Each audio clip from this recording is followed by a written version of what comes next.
ఎవరు చేస్తారమ్మా త్యాగము, ఎవరు మోస్తారయ్య నీ భారము, ఎవరు చేస్తారమ్మా త్యాగము, ఎవరు మోస్తారయ్య నీ భారము. ఎక్కడా కానరాని ఆ కరుణ సిలువలో ప్రత్యక్షమయ్యింది చూడు.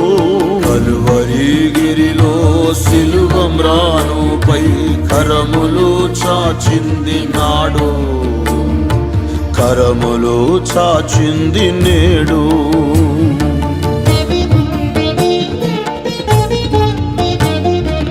అది దేవుని ప్రేమ, అది మహారాజు కరుణ, అది నీ తండ్రి హృదయం, అది